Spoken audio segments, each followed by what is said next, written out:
अर्जुन बोले, हे कृष्ण, आप कर्मों के संन्यास की और फिर कर्मयोग की प्रशंसा करते हैं, इसलिए इन दोनों में से जो एक मेरे लिए भलीभांति निश्चित कल्याणकारक साधन हो उसको कहिए। श्री भगवान बोले, कर्म संन्यास और कर्मयोग ये दोनों ही परम कल्याण के करने वाले हैं, परंतु उन दोनों में भी कर्म संन्यास से कर्मयोग साधन में सुगम होने से श्रेष्ठ है। हे अर्जुन, जो पुरुष न किसी से द्वेष करता है और न किसी की आकांक्षा करता है, वह कर्मयोगी सदा सन्यासी ही समझने योग्य है, क्योंकि राग द्वेषादि द्वंद्वों से रहित पुरुष सुखपूर्वक संसार बंधन से मुक्त हो जाता है। उपर्युक्त संन्यास और कर्मयोग को मूर्ख लोग पृथक पृथक फल देने वाले कहते हैं, न कि पंडित जन, क्योंकि दोनों में से एक में भी सम्यक प्रकार से स्थित पुरुष दोनों के फलरूप परमात्मा को प्राप्त होता है। ज्ञान योगियों द्वारा जो परमधाम प्राप्त किया जाता है, कर्मयोगियों द्वारा भी वही प्राप्त किया जाता है। इसलिए जो पुरुष ज्ञानयोग और कर्मयोग को फलरूप में एक देखता है, वही यथार्थ देखता है। परंतु हे अर्जुन, कर्मयोग के बिना संन्यास अर्थात मन, इंद्रियों और शरीर द्वारा होने वाले संपूर्ण कर्मों में कर्तापन का त्याग प्राप्त होना कठिन है, और भगवत स्वरूप को मनन करने वाला कर्मयोगी परब्रह्म परमात्मा को शीघ्र ही प्राप्त हो जाता है। जिसका मन अपने वश में है, जो जितेंद्रिय एवं विशुद्ध अंतःकरण वाला है, और संपूर्ण प्राणियों का आत्मरूप परमात्मा ही जिसका आत्मा है, ऐसा कर्मयोगी कर्म करता हुआ भी लिप्त नहीं होता।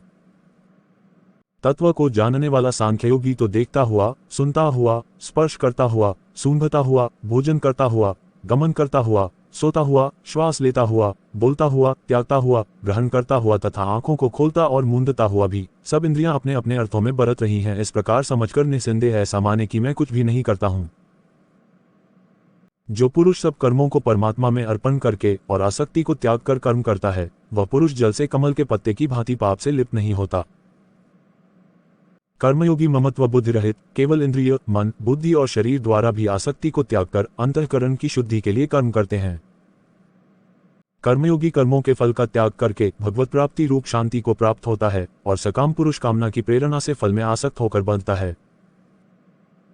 अंतःकरण जिसके वश में है, ऐसा सांख्य योग का आचरण करने वाला पुरुष न करता हुआ और न करवाता हुआ ही नवद्वारों वाले शरीर रूप घर में सब कर्मों को मन से त्याग कर आनंदपूर्वक सच्चिदानंद घन परमात्मा के स्वरूप में स्थित रहता है। परमेश्वर मनुष्यों के न तो कर्तापन की, न कर्मों की और न कर्मफल के संयोग की रचना करते हैं, किंतु स्वभाव ही बरत रहा है। सर्वव्यापी परमेश्वर भी न किसी के पाप कर्म को और न किसी के शुभ कर्म को ही ग्रहण करता है, किंतु अज्ञान द्वारा ज्ञान ढका हुआ है, उसी से सब अज्ञानी मनुष्य मोहित हो रहे हैं। परंतु जिनका वह ज्ञान परमात्मा के तत्व ज्ञान द्वारा नष्ट कर दिया गया है, उनका वह ज्ञान सूर्य के सदृश उस सच्चिदानंद घन परमात्मा को प्रकाशित कर देता है। जिनका मन तद्रूप हो रहा है, जिनकी बुद्धि तद्रूप हो रही है, और सच्चिदानंद घन परमात्मा में ही जिनकी निरंतर एक ही भाव से स्थिति है, ऐसे तत्परायण पुरुष ज्ञान द्वारा पापरहित होकर अपुनरावृत्ति को अर्थात परम गति को प्राप्त होते हैं। वे ज्ञानी जन विद्या और विनयुक्त ब्राह्मण में तथा गौ, हाथी, कुत्ते और चांडाल में भी समदर्शी ही होते हैं। जिनका मन संभाव में स्थित है, उनके द्वारा इस जीवित अवस्था में ही संपूर्ण संसार जीत लिया गया है, क्योंकि सच्चिदानंद घन परमात्मा निर्दोष और सम है, इससे वे सच्चिदानंद घन परमात्मा में ही स्थित हैं। जो पुरुष प्रिय को प्राप्त होकर हर्षित नहीं हो और अप्रिय को प्राप्त होकर उद्विग्न न हो, वह स्थिर बुद्धि, संशयरहित ब्रह्मवेता पुरुष सच्चिदानंद घन परब्रह्म परमात्मा में एक ही भाव से नित्य स्थित है। बाहर के विषयों में आसक्ति रहित अंतःकरण वाला साधक आत्मा में स्थित जो ध्यानजनित सात्विक आनंद है, उसको प्राप्त होता है। तदनंतर वह सच्चिदानंद घन परब्रह्म परमात्मा के ध्यान रूप योग में अभिन्न भाव से स्थित पुरुष अक्षय आनंद का अनुभव करता है।